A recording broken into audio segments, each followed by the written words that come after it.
au crépuscule du village Figmimban, au lieu dit Ekumdum, dans l'arrondissement d'Akono. C'est dans cette forêt qu'est né en 1968 Rémi Ngonombong.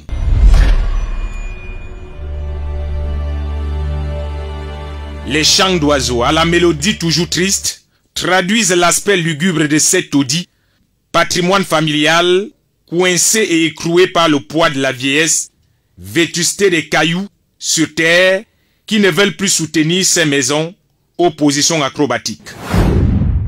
Pour y entrer parfois, il faut adopter la morphologie de l'Homo erectus qui nous rappelle l'époque de l'âge de la pierre taillée.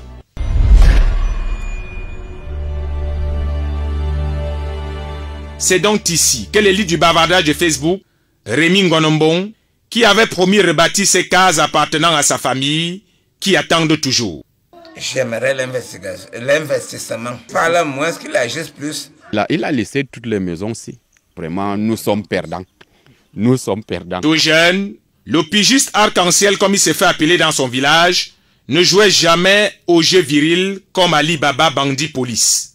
D'après les témoignages de ses propres cousins, il préférait les jeux d'une dorchi ou encore le pouce-pion, des distractions d'enfance féministes très courues à une certaine époque. On ne le gère même pas. Déjà, je ne vois rien.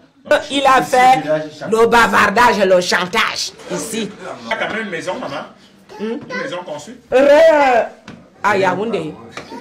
Zéro baboule ici. Sa mère, voyant son attitude très féministe, comprit qu'il y avait danger. Elle décida d'écrire régulièrement les messes pour que son petit Ngonombong ne devienne pas gay. Merci, tu as quoi ici là? Rien. Je peux dire que peut-être depuis de son enfance, il était un peu insolent. Un peu insolent. Oui, c'est tout. Il est comme une femme. C'est tout, oui, comme une femme. Sa tante que voici se souvient elle aussi qu'il avait été plusieurs fois puni pour détournement de lait de la peau, immédiat clair, et au fil du temps, tout le village constatait que son visage s'éclaircissait, mais ses lèvres jouaient les rebelles. L'arbre a tombé dans la maison. C'est cassé là-bas. Il reste seulement une chambre ici. Toute la maison que vous voyez, la maison de leur père. Rébellion aussi, lorsqu'il décida de contredire publiquement un grand-père patriarche du village, qu'il se fâcha à plusieurs reprises et finit par le maudire, il était âgé seulement de 13 ans. Rémi Ngonombong, devenu journaliste parce que la nature a horreur du vide, son seul patrimoine dans son village, cette vieille chaussure restait posée ici qu'il amenait régulièrement au champ. Lui qui avait promis qu'il reviendra ici en 2017, nous sommes en 2021, les années passent, la famille l'attend, ses vieilles chaussures l'attendent, Rémi Ngonombong n'est toujours pas revenu.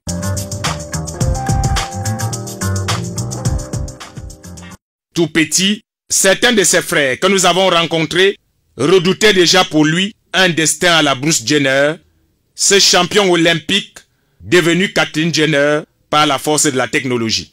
Zéro comme un homme qui s'est pris comme un morceau de bois qui, à force d'avoir passé beaucoup de temps dans l'eau, a fini par croire qu'il deviendrait un crocodile.